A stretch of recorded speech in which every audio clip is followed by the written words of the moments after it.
stimulus bill. The bill was rushed through, and Americans were told if it was not passed, unemployment would go to 8%. Yeah. But what bothers me the most, I know you can't always project, and I know we're looking at 10, and some counties in our great district are looking at 20 and 14 from Marshall to Clay. But what bothers me the most is how it was rushed through. And I had some concerns, and I tried to connect the dots. The stimulus bill included provisions for an unelected board or council to make health care cost-saving decisions.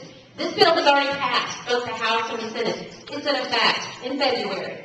Tom Daschle advised on this bill. He is an unelected advisor to health care, to the president. And I want to quote one sentence from him. Seniors should be more accepting of the conditions that come with age instead of treating them. End of quote.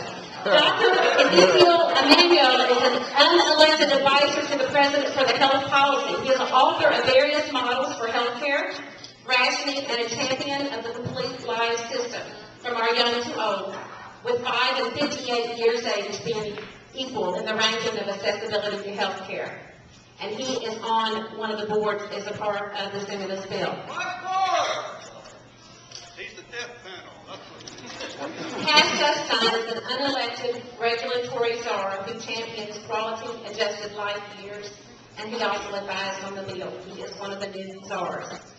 You have voted to cut $44 billion in Medicare over 10 years, yet increase $8 billion in funding to community organizers, part of both the stimulus and budget bills. Medicare is going broke, and some say in 2019, and the baby boomer population is increasing. And only recently, on July 2nd, did the VA add to their website the Your Life, Your Choices brochure, which I think has now been taken off by the outrage in our community and across this nation. And that brochure includes such demeaning and dishonorable questions as, is your life worth living if you feel blue or in a wheelchair? And this to our vets. This to our veterans. And this is on the VA side. My question is, why did you vote for the stimulus? And second, why did you tell us?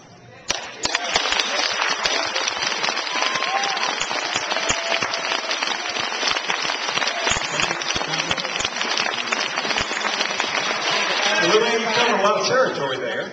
Let's try to, if we could, get in your mind and rewind the clock a little bit. Remember just a few months ago when the first or the biggest recession in 70 years came to our country. No, it wasn't. It was not. The recession of 79 was the biggest one so far. Let it speak. Stop lying to the people. Hey, let it speak.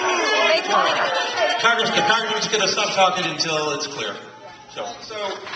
So we had a very, one out of, haven't had a recession like this in 70 years. It was very significant. And so what we had to do was make a decision. You could do nothing, or you could do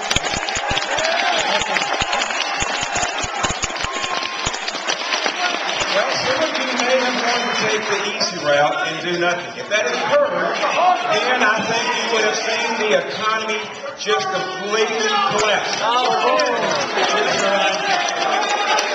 Just a little quieter so we can hear. Where's the money now?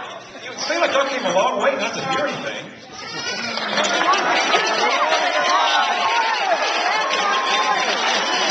So think about those, some time back. Think about how, the stock market had gone down in half. Think about how you weren't worrying about a recession. You were worrying about a depression. What was going to happen? Well, certainly what's happened since then is the stimulus, the first third of the stimulus was tax cuts. They went in immediately. The second third of the stimulus was for state and local help to keep our schools open this fall. Our schools probably wouldn't keep open this fall. We would have a lot of kids out of work. So the stimulus